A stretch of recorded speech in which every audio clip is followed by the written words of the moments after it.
Сейчас проходим с вами немецкий поселок. Зайдем в лес за его пределы. И там попробуем что-нибудь найти. А здесь дома были.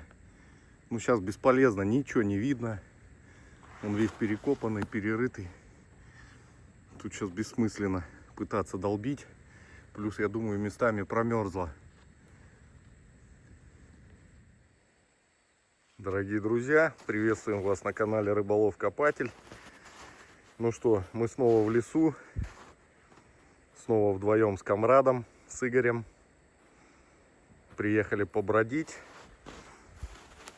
У нас тут старый немецкий поселок. Мы немного за него ушли.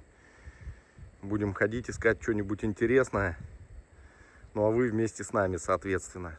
Ребят, сегодня покажу вам находки, которые были у комрада. Я вам в прошлый раз уже показывал. И вот в этот раз решили показать жетоны. Виноградки попадались тоже здесь на позициях. Так что вы все это увидите, но немного попозже. Ну а мы пока поковыряемся. Сейчас найдем какие-нибудь приямочки, потому что поверху ходить еще смысла особого нет. Снега по-прежнему еще очень много. Но пришло потепление. Сегодня -3, -4 градуса. А были жутчайшие морозы. Так что, друзья, не переключайтесь, подписывайтесь, ставьте пальцы вверх, пишите ваши комментарии. У кого проблемы с YouTube, заходите на Дзен. А кто желает поддержать, описание подскажет, как это сделать. Приятного просмотра.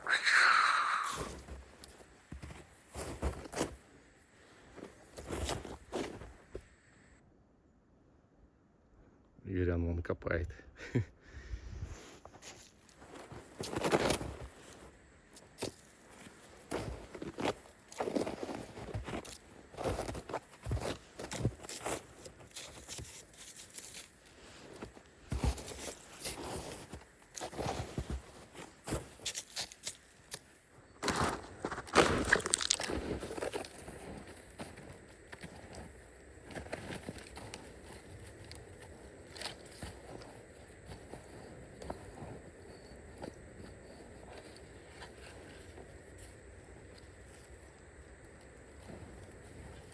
Так,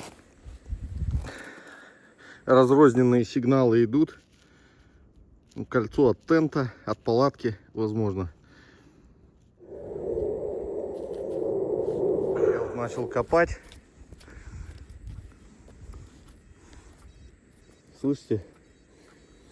Большой сигнал. Пока вот кусок проволоки, черепица или что-то. И это, главное, за поселком находится. А вдруг подвал какой-то или погреб. Надо покопать, докопаться.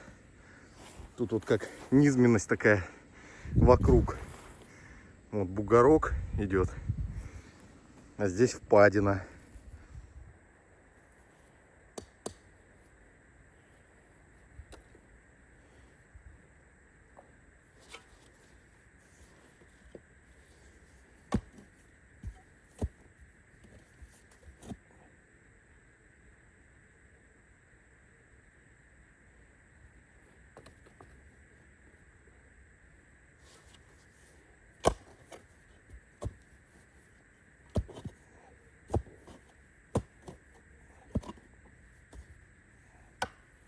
Черепица.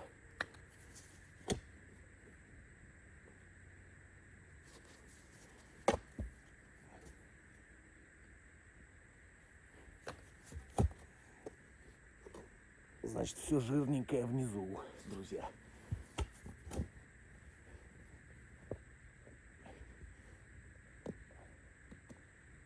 Лист завернутый. Деревяшка. Ну, это та старая.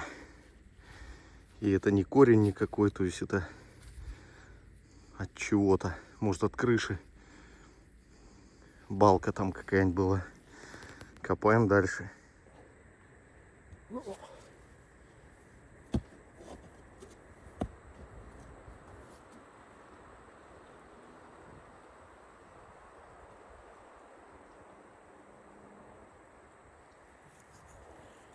Черепица.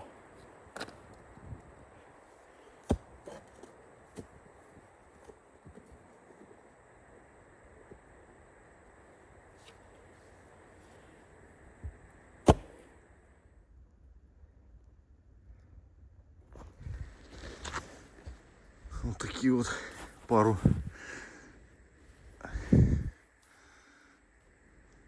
приблуд попалось. Мне кажется, это, может, стягивали перекрытие или что-нибудь такое. Как замочки такие сделаны, поменьше и побольше. Так, выбросить, там пуговица попалась простая. Ну, что-то, видите, стало вот на этой глубине попадаться. Надо глубже идти, друзья. 1:40 убил на эту яму. Поднял лист, а под ним ничего нету. Основной жестяной лист. Крышу эту вытащил, и все. Под ней глухая тишина. Пойдем дальше.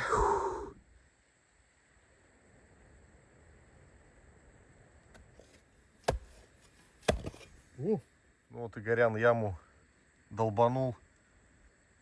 Так, пару черных сигналов и вот такая вот крышка от жировницы рассыпается, к сожалению. Пока больше тишина. Прибор молчит. Ну вот, Камрад разложил базу находок с этих мест. Это буквально, ну вот, на одном пятаке все было найдено. Посмотрите, жетонов сколько, в том числе вот такой вот кошелечек был. Это он уже после щавелки, да, такой? Ну, ты... Ланолиновый крем. Кремом обрабатывал, да. Сейчас Игорь расскажет маленько по жетонам, а потом уже к остальному. Да, этот жетон был вот в этом кошелечке, он был залипший, тут видно следы ношения, даже и ниточки был кусочек, вот натертости, так сказать. Вот, самое интересное по жетонам, что это принадлежность 102-й дивизии. Вот Хиви на нержавейке, он, правда, сломанный, вот, Хиви 102-я дивизия. Что поинтересно по этому жетону, что та половинка, которая с двумя отверстиями оставалась на бойце, она не имеет даже личного номера. А то, что уходило в архив, 32 номер. Потом, Хиви, вот этот просто ФРВ. Это тоже принадлежность 102-й дивизии. Причем точечная набивка можно видеть. Вот с этим же жетоном в кожаном кошелечке рядом находился Хиви ФРВ 232-й пехотный полк, который входил в состав 102-й дивизии. То есть это все одна группировка. Одна группировка. И два жетона в другой ячейке были, в другом блиндаже. Они как бы читаются под определенным углом. Тут римская 2, точка, дробь. И... Арт. Да, АР, артиллерия. И это 104-й артиллерийский полк, который тоже входил в состав 102-й дивизии вермахта. С этими двумя жетонами рядом еще было два кольца. Тоже интересно, что они сделаны из монет, из советских. На вот этой серебряной, четко изнутри, там читается пролетарии, то есть какая-то серебряная советского периода монета. Угу. Да, вот еще вот с этим, с нержавейки Хиви, тоже в одной ячейке, так сказать, был еще, ну это четвертинка, ну что-то похожее, тоже какой-то эскадрон. Что там дальше было непонятно, но предположительно, наверное, это тоже был Хиви. Фахар, да, какой-то? Да, вот здесь вот есть, вот полностью как это читается. Ну, там тоже чуть-чуть сокращено. Ну, то есть, вот, а этот алюминиевый получается? Это алюминиевый кусочек, да. Нержавейка. То есть 5 целых и четвертинка. Кстати, друзья, бытует мнение, что подделок современных именно на Хиве очень и очень много. Чуть ли не больше всего подделывается. Вот. Правда это или нет? Кто согласен, пишите в комментарии. Кто не согласен, тоже аргументируйте. Да-да, Игорь, ты еще что-то... Также в одном блиндаже в чехольчике ФРВ и Хиви вот такие часики находились, карманные. О, стеклышко отскочило. Их, кстати, можно проверить будет. У меня в машине лежит дозиметр. Циферблаты ж многие фанили. Но тут непонятно. Вряд ли здесь будет светонакопитель вот этот постоянного действия с солями радия. Ну, можно проверить будет, кстати. На обратном пути проверим. Можно. Мороженое мясо, смотрю, тоже тут же. Вот. Одно мороженое мясо было отдельно рядом с капониром.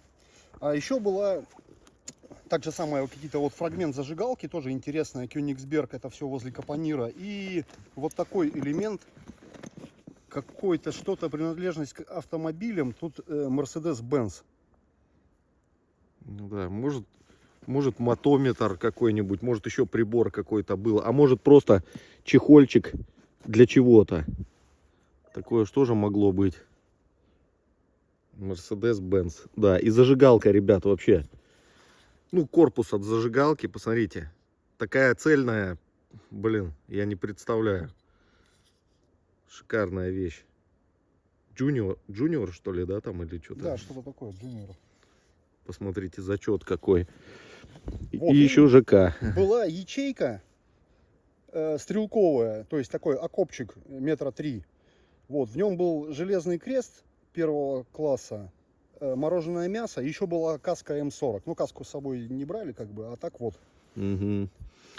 Друзья, для особо одаренных сразу хочу сказать, что демонстрация не является пропагандой ужасов войны, исключительно в исторических целях и в познавательных. Вот такой набор попался здесь, потому и тянет сюда по-прежнему, потому и ходим, бродим. Ну вот, будем куда-то заземляться, смотреть, так что не переключайтесь, продолжаем поиски. Ребят, и это все, вот, пятачок, ну радиус, я не знаю, метров 20, наверное, точнее диаметр, наверное, метров 20-25. Все как бы на нем было. И в том числе спортивный знак СА тоже в этом же квадрате я нашел. И другие еще тут серебряной вилки не хватает, тоже Игорь находил. Ну, было еще и каска, ну, так что вообще зачет. Добил яму. Короче, вот жетоны, вот именно вот так вот в нишах, в таких вот и были. Те, которые выше вы видели. Вот очередная яма, но... Да, 2 артиллериста здесь было. Да, вот тут вот было как раз 2 кольца и 2 артиллерийских жетона вот из этого блиндажа. Вот такая яма большая, длинная. Сейчас вот сверху все это обмерзло, поэтому и копать тяжело. Только вот туда подныривать получается. Вон лопата, видите, лежит. Тоже вот нашел какую-то ячейку. Вроде сигнал был изначально. Выкопал. Какой-то осколочек маленький, как часто и бывает. И все, и уже вон материк пошел. Твердая земля. Неглубокая была позиция. Пару штыков. Может и не заселенная даже. Так что все. Бросаю.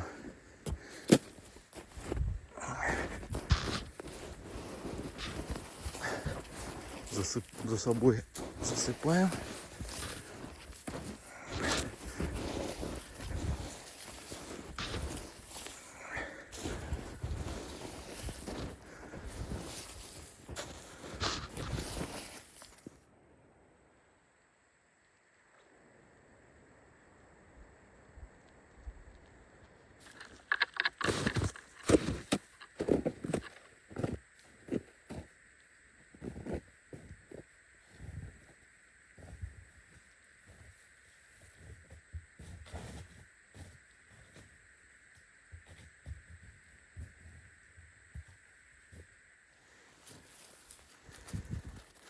О, подкова какая.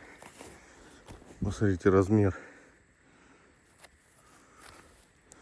Тяжеловоз ездил. Топтал я. С прошлого раза 2 ямы. Тогда не закапывали, потому что проверяли еще. Добивали сегодня. Сейчас вот время есть, закопаю.